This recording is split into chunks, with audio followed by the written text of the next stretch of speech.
Sveika Ieva, kelionį pasirengus? Labas, Dinai, tai žinoma, kad pasirengus, kaip visada. Ir staigmenoms taip pat, tik pasakyk, ar jų bus. Tai aišku, kad bus, kaip tik tau, pamatysi, akių atplėšti negalėsi. O tai kodėl mes vis dar čia? Skelbiu, Radviliškio technologijų ir verslo mokymo centras.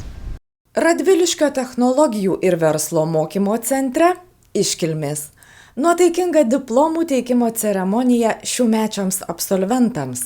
Muzikinės programos fone sveikinimai, linkėjimai, džiaugsmas, sumišęs su atsisveikinimui būdingais sentimentais. Kas čia praleido gražius porą, o kas ir visus 3 metus. Čia tai reiškia Radviliškyje arba vaizdingame Raudondvaryje, Šeduvos technologijų ir verslo mokymo skyriuje. Mokykla turi 2 labai savitas ir išskirtines mokymo bazes. Šita mokykla, jinai jau tokia yra specifinė tuo, kad mes turim kai kurias profesijas, kur galbūt Lietuvoje yra retai ruošiama, tai yra žirgininkystės verslo darbuotojai, o visos kitos profesijos yra šiandien ruošiamas centre, tos, kurios atitinka darbo rinkos poreikius.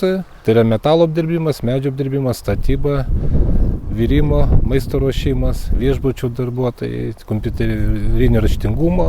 Šiuolaikiškoje, saugioje ir atviroje pačių įvairiausių gebėjimų ir socialinių sluoksnių jaunuomeniai, bendruomeniai apskritai, nepaisant amžiaus bei kompetencijų, mokykloje mokosi mokiniai iš visos Lietuvos, ne tik artimiausių regionų.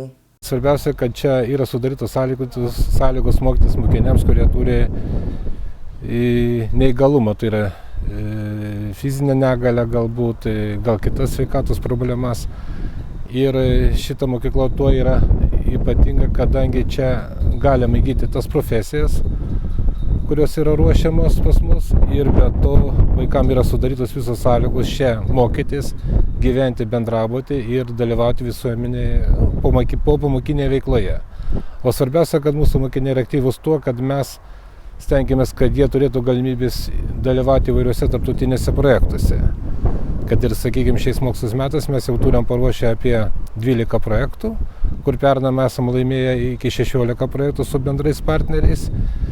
Tai jie turi galimybę išvykti į kitas valstybės. Profesinės reabilitacijos dalyviams siūlomos 23 formaliojo profesinio mokymo programos, pradedant apdailininko, dažytojo, metalų suvirintojo bei pjaustytojo elektra ir dujomis, baigiant meno dirbinių iš tekstilės ar metalo gamybą. Pirminio profesinio mokymo programos centre ir centro Šeduvos skyriuje skirtingos. Pirmajame rengiami automobilių mechanikai, kaimo verslų darbininkai, staliai, šaltkalviai. Siūloma amatą rinktis iš 8 mokymo programų. Antrajame virėjai, elektromontuotojai, smulkiojo verslo organizatoriai, žirgininkystės verslo darbuotojai. Rekomenduojamos 7 profesijos. Projektinė veikla taip pat kryptingai veda verslumo link. Buvo įteikta nominacija mums už geriausią paruoštą projektą, tai šaltkalvio specialybės projektas buvo, kuris vyko Maltoje. Ir taip pat esame apdovanoti Vokietijos pramonės ir prekybos rūmų kaip mokykla, kuri versliausia yra. Vadinasi, kartu yra amatas, kuris tiesiog artėja prie verslo. Versliausiojo titulas šiaip sau nedalijamas. Radviliškio technologijų ir verslo mokymo centro vadovo teigimu, betarpiško ryšio su verslininkais prielaida, kūrybiškai lankstus mokinių praktikos procesas, kuomet gaminami pirmieji medžio, metalo dirbiniai, vėliau įgijus įgūdžių tobulinami. Iš tikrųjų mes dalyvavom su susitikimuose įvairiuose tiek ir bendruose posėdžiuose, pasitarimuose su verslininkais ir jie atlikdami bendrus darbus kartu parodo, kad, sakykime, įgytas amatas, kuris po to gali būti panaudotas kitame versle arba tiesiog dalyvaudami įvairiose parodose, mūgėse, mes tiesiog reklamuojam savo gaminius ir galimybės yra tiems mokiniams tuos gaminius parduoti, pristatyti kitoms įstaigoms, organizacijoms ir už gautas lėšas, aišku, jie vėl įgyja kai kurias priemonės, medžiagas ir po to vėl gamina. Tai yra tokia, kaip, sakykime, pagamintas gaminys, tai įdėtas amatas, po to jis yra realizuojamas ir po to vėl grįžta lėšos ir mokinys jau sukurtas gaminys, iš tikrųjų jam atneša tiek finansinę naudą, tiek galimybę tiesiog paskatina jį, patobulina ir tiesiog įkvėpia jį toliau gaminti. Kadangi jis pamato, kad jau pagamintas gaminys jis yra reikalingas, patrauklus. Kaip į Radviliškį suvažiuoja žmonės iš visų šalies kerčių, taip ir pasklinda. Mokyklą baigia taip pat po visą Respubliką. Net neišsitenka jos ribose. Darbdaviams reikia darbščių, patikimų darbininkų. Beje, darbas, jo paieškos pradedamos dar besimokant. Radviliškio technologijų ir verslo mokymo centrui tai garbės reikalas. Kitaip neįsivaizduojama. Ugdytiniams padedama įsitvirtinti darbo rinkoje. Tai, kad turi pats artimas toks bendradarbiavimas su darbdaviais, kadangi jie tampa kaip socialiniai partneriai ir praktikos metu atlikdami mokiniai praktiką pas darbdavius, jie įgyja tam tikrų įgūdžių, darbdaviais artimai susipažįsta su jais ir per tam tikrą laikotarpį jie po to pasilieka dirbti. Stengiamės, kad mes daugiau būtų statybų srityje, medžio apdirbimo, metalo apdirbimo srityje, kad mokiniai galėtų dirbti. Kaip pavyzdys, kai mes buvom išleidę, kadangi ruošiam ir automechanikus ruošiam, tai jie įsidarbina vairiuose servisuose, remontuoja automobilius, atlieka diagnostiką, taip pat mes ruošiam ir elektromontuotojus. Tai šeši mokiniai elektromontuotojai, kurie atliko praktiką Klaipėdoje, kruizinėse laivuose vedžiojo instaliaciją. Ir, aišku, jie baigė mokyklą, turėjo galimybės įsidarbinti ne tik tai Klaipėdos laivų įmonėje, bet ir jie buvo išsiųsti dirbti ir Vokietiją, kruizinėse laivuose montuoti elektros instaliaciją. Ypatinga Radviliškio technologijų ir verslo mokymo centro misija – padėti specialiųjų ugdymosi poreikių turintiesiems pagal galimybės įgyti išsilavinimą ir profesiją, sudaryti sąlygas individualiai saviraiškai ir, žinoma, visiems pajusti pergalių skonį europinėse krepšinio, stalo teniso varžybose. Todėl ne kartą prizinės vietos vežtos iš Kinijos, Belgijos, Jungtinių Amerikos valstijų. Neformalusis švietimas čia įvairialypis. Ne tik sportinė veikla, bet ir dainavimo studija, šiuolaikiški šokiai. Aktyvi savarankiška organizacija, plėtojanti mokinių savivaldą, sprendžianti iškylančias problemas, prasidėjus mokslo metams formuojama naujai mokinių taryba. Ši organizacija siekia ugdyti sąmoningą mokinių ugdymąsi, mokinių atsakingumą už savo poelgis, mokinių savarankiškumą, stengiasi kelti dvasinį bei kultūrinį mokinių lygį, aišku, propaguoja sveiką gyvenimo būdą bei kitas žmogiškas vertybės. Mes stengiamės, kad mokiniai jaustųsi šitoje mokykloje pilnaverčiais asmenimis, kad galėtų ne tik čia tobulėti, bet turėtų galimybę išvažiuoti ir į kitas mokyklas, sudalyvauti konkursuose, pasižiūrėti, kaip veikia kitos organizacijos ir, aišku, tobulėti kaip asmenybė. Raudondvaryje, Šeduvos technologijų ir verslo mokymo skyriuje akį išsyk prikausto žirgo grakštumas. Toje judesio gracijoje tiek visaapimančio išraiškingumo, kad nei tądien 3 metus žirgininkystės verslo darbuotojo diplomo siekusiai ir kaip tik baigiamąjį egzaminą laikiusiai Jolantai, kodėl ji Šeduvoje, kodėl atkakliai troškusi įgyti kaip tik šią profesiją, žodžių nepristinga. Tai visa istorija. Su žirgais aš gal jau nuo 4 metų. Ir būdama 10 klasėje aš labai norėjau stoti į šitą specialybę, tačiau mokinaus gerai ir tėvų buvo toks noras, kad turiu baigti kolegiją. Aš kolegiją baigiau ir vis tiek įstojau į žirgininkystės verslą, nes aš savo gyvenimą be žirgų nesieju. Tai kažkas neįmanoma. Aš 24 valandas su žirgais, tiek mintim, tiek kūnu. Ir kažkodėl niekada nesigalėjau, kad stojau šitą specialybę. Jolantai žirgas – stebuklas, dieviškas gamtos kūrinys ir apie jį mergina tikina galinti pasakoti valandų valandas. Nes žirgas, kaip žmogus, su savuoju charakteriu, gali būti sangvinikas arba melancholikas, cholerikas, flegmatikas, nenuorama arba atsarguolis. Žirgininku negalėtų būti tas žmogus, kuriam nepatinka žirgai, kuris jų bijo. Čia turi būti kažkoks kraujo šauksmas, manau. Nes atrodo, žirgas, 4-kojis padaras, ar ne? Šiltas, aukštas, žemas, įvairių veislių ir panašiai. Bet žirgas yra daugiau negu padaras. Tai gali būti sielos draugas, tai gali būti šeimos narys netgi, pats geriausias draugas. Žirgas yra kažkas daugiau. Tai ne toks kaip pavyzdžiui, šuo, katė, augintinis. Jis parodo visada, ko nori ir ko jam reikia, ir žirgui reikia daug daugiau dėmesio, negu galim įsivaizduoti. Apie žmogų ir žirgą ne veltui kuriami meno kūriniai. Rašomos knygos, statomi filmai, tapoma, fotografuojama. Šeduviškių grakštuoliai taip pat dėmesio nestokoja. Ir ne tik įnorius ar aikštingą būdą demonstruoja. Mainai abipusiai. Yra daugybė žmonių, autistų, po cerebralinio paralyžiaus žmonių, kurie ateina prie žirgų ir su jais gydosi. Ir jie pradeda daugiau judėti, raumenynas jų pradeda augti labiau ir kiti net pradeda kalbėti. Tai yra kažkas antgamtiško. Liūdnas, gilus bedugnis žvilgsnis. Jo galioje emocijų įvairovė. Ir ne tik tai. Žirgas – sėkmės, proveržio simbolis, verslo idėja. Tiesa, sutinka Jolanta. Jei žirgas – taip pat laimėjimo ženklas. Mergina netrunka džiugiai pareikšti, kad jau turi darbą, svajonių darbą. Atlikau praktiką Rietavo žirgyne ir tenai mane priėmė trenerė. Ir dabar dirbu kiekvieną dieną su vaikais, mokinu juos joti, treniruoju žirgus, užsiimu su turistais, kurie atvažiuoja ir man šitas darbas be galo patinka. Todėl, kad tai yra malonu, komunikacija vyksta kiekvieną dieną, tu kiekvieną dieną sutinki naujų žmonių, kažką išgirsti naujo, žirgai tau kažką pateikia naujo kiekvieną dieną. Ir taip, tai yra iš dalies ir verslas, nes žmonės uždirba pinigus iš to. Nuolat nauji potyriai. Nė vieno panašaus į ankstesnį susitikimą. Besirengiantieji tapti žirgininkai žino, jog monotonija jiems negresia. Žirgas visada joja toj pačioj aikšteliai, bet kiekvieną dieną jisai gali kažką pamatyti naujo, ko tu pats nematai.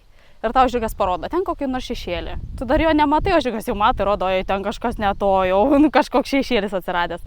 Arba ten bus atvežtas koks nors naujas daiktas į žirgyną, tarkim, kažkas bus padėjęs, tai žirgas visada parodys, čia kažkas yra naujo, kažkas ne to.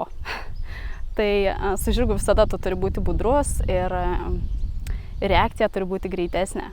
Ir žmogus, tas žirgas gal, žirgo tas tempas tau neleidžia užmigti. Tu visada esi judesy, visada esi šurmuny ir veiksme.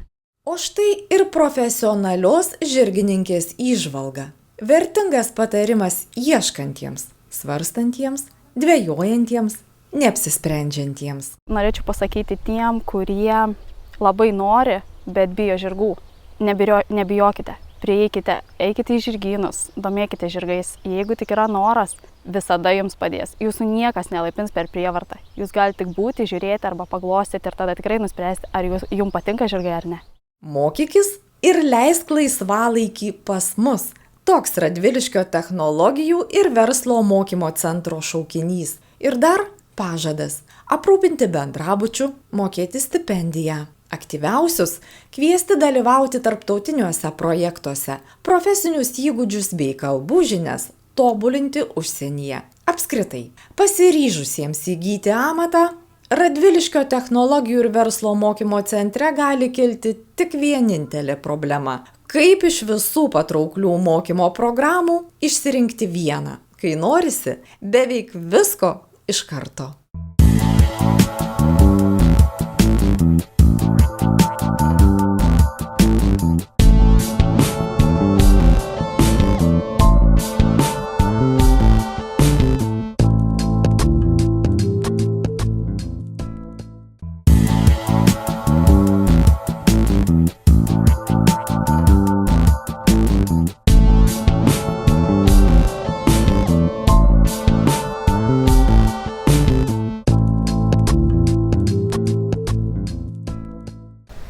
Na, tai kokio žirgo tu norėtum? Įtariu sangviniko, kaip tu pati. Ir dar melancholiško gražuolio, ir nesutramdomo patrakelio, kaip pat žinai, kad iš žirgyno neišeičiau. Galėsi. O dabar kviečiu tave į Panevėžio kolegiją. Panevėžio kolegija, valstybinė aukštoji mokykla, šių metų rugpjūtį minės 13-asias veiklos metines. Nors iš tiesų Šios švietimo institucijos pradžia šlovingaisiais mokytojų seminarijos laikais. Labai džiaugiamės, kad ir per tuos 13 metų, o jeigu imti istoriškai jau taip pat ir praeitą šimtmetį, tai tikrai to šaknis Domoševičiaus medicinos mokyklos, politechnikumo, švedo pedagoginės mokyklos, netgi ir tos pačios mokytojų seminarijos. Tai tiesiog šaknis labai stiprios ir jos ir toliau augina vaisius ir duoda derlių.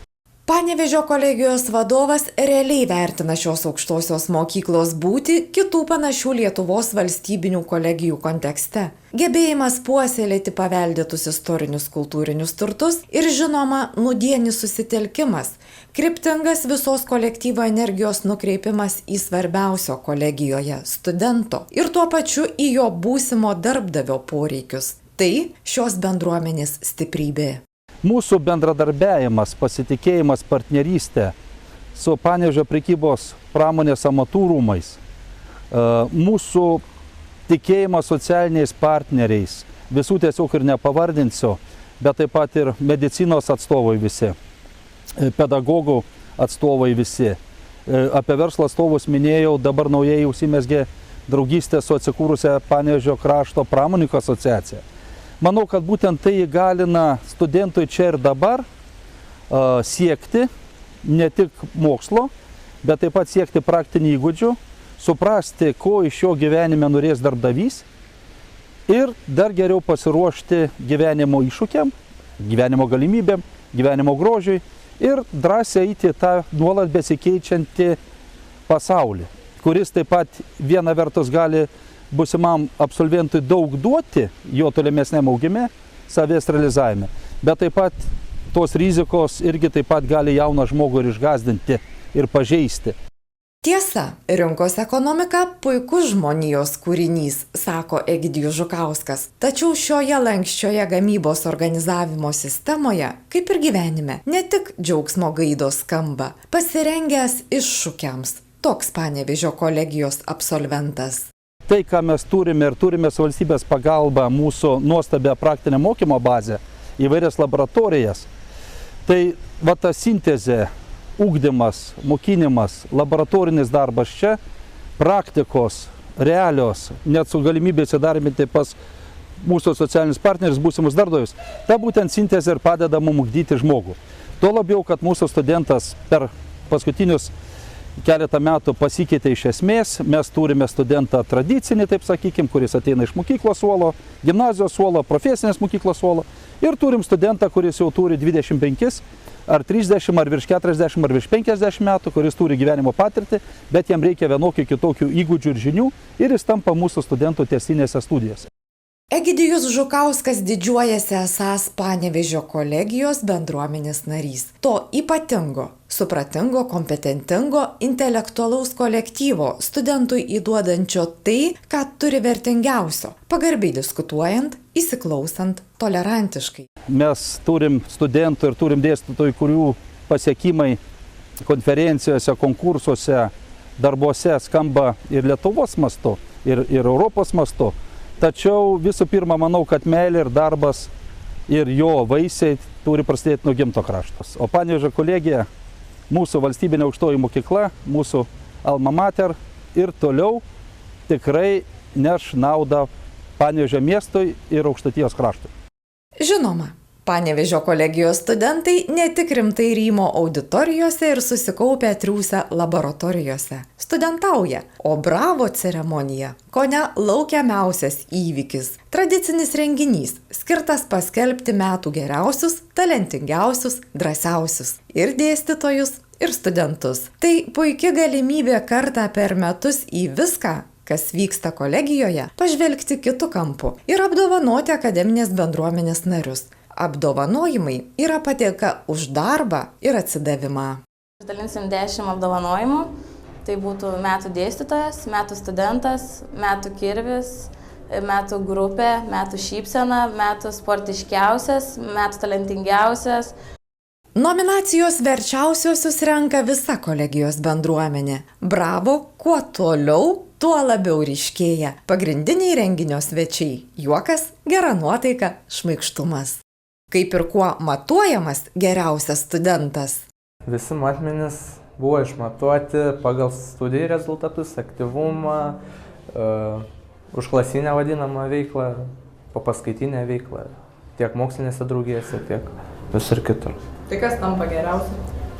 Geriausias? Užimti geriausias pozicijas. Sveiko darinio, sveikos konkurencijos požymis. Konkrečiau, teikti kokybiškiausią išsilavinimą. Na ir kas paneigs, kad jau 10-ąjį kartą Panevėžio kolegijos technologijos mokslų katedros inicijuojamas Respublikinio aukštųjų mokyklų studentų inžinerinės ir kompiuterinės grafikos konkursas nepuikus būdas siekti tikslo. Konkursas, pripažįsta jo dalyviai, išskirtinis reiškinys, patirties klaida, kuri kiekvienoje aukštojoje mokykloje iš pirmo žvilgsnio įgyvendinančioje panašią studijų programą vis dėlto labai savita. Mes nuolat tobulinam savo studijų programas ir būtent materialinę tą vadinamą studijų aprūpinimo bazę. Ir būtent praktinio mokymo centre pas mus yra įrengta netgi nauja kompiuterinė auditorija, kurią mes sakom dabar braižykla, kurioje nestovi braižymo lentos, tačiau ir braižymo lentos pas mus yra dar likusios ir šiandien dienai, ir šiandien konkurse taip pat bus braižoma ranka. Tai tas nuolatinis ėjimas į priekį ir yra mūsų išskirtinumas. Būsimasis statybos inžinierius Donatas konkurse dalyvauja antrą kartą. Pernai džiaugiasis aukšta antrąją vietą. Jaunuolis tikslus. Konkursas suteikia žinių ir parodo galimybių ribas. Ką sugebas, ką reikia tobulinti braižyboje. Vertina susitikimus su kolegomis statybininkais iš kitų miestų. Tvirtina savo vietą radęs. Man labai įdomu braižyti tiek su kompiuteriu, tiek ranka, bet su ranka man tiek pieštukas labai patinka ir patinka tai, ką gali sukurti su vienas brėžiniais. Ką gali sukurti? Bet ką galim nupiešti. Gilios pedagogų rengimo tradicijos Aukštaitijos sostinėje vertos konferencijoje Panevėžio mokytojų seminarijos reikšmė miesto kultūrai, tradicijos ir šiandieną. Šiandien mes rengiame ikimokyklinio ugdymo pedagogus, rengiame muzikos pedagogus ir turime baigiamąsias laidas socialinės pedagogikos ir dailės technologijų pedagogikos. Taip pat mes turime tokią naują parengtą programą, tai neformalusis meninis ugdymas. Ar įmanomas universalus atsakymas į klausimą, kokio šiandien mokytojo reikia? Kaip ir visais laikais, taip ir mūsų dienomis reikia inovatyvaus mokytojo, kuris gebėtų naudotis naujausiamis technologijomis, gebėtų sudominti vaikus, uždegti juos. Bet aišku, pagrindinis turbūt dalykas tai yra meilė vaikams. Beje, su mokytojais šmaikštauja buvusi pedagogikos katedros vedėja visais laikais taip. Yra, kaip sakoma, mokytojų padėk Dieve ir yra neduok Dieve. Mes turime rengti tokius pedagogus, kurie tikrai ugdytų asmenybę, o asmenybę gali ugdyti tik asmenybė. Ir be abejo, tokios konferencijos padeda garsinti tą tradiciją ir galbūt net kai kam ir sužinoti iš viso, kad ir Panevėžyje yra rengiami mokytojai, kad rengiamos studijų programos, kad yra daug naujovių. O vieną pavakarę ilgai triūsęs Panevėžio kolegijos studentų teatras ima ir pakviečia į premjerą. Savaip. Grifo skrydis. Darbo nėra. Pervadina brolių Presnekovų pjesę ir pristato visuomeniai. Spektaklyje vaidina visi neprofesionalai, aktoriai. Tai daugiausia techninių specialybių studentai. Vyrai yra statybininkai, kompiuterių technikai, merginos medikės. Scenoje nebus nei vieno žmogaus, kuris mokytųsi humanitarinėje kažkokioj specialybei. Panevėžio kolegijos teatrui 4, statęs ir istorinės misterijas, ir kupinus poezijos spektaklius, o šįsyk panoręs pasivaikščioti po žemę, kurioje greitas jaunų žmonių noras pralobti, žinoma meilė, kvaišalai, tokios sujaukto gyvenimo pasiekmes. Toks siužetas. Viena jo herojų – Gintarė. Būsimoji grožio terapijos specialistė. Mergina atskleidžia priežastį. Kodėl ji teatre? Atėjau čia nugalėti savo scenos baimės.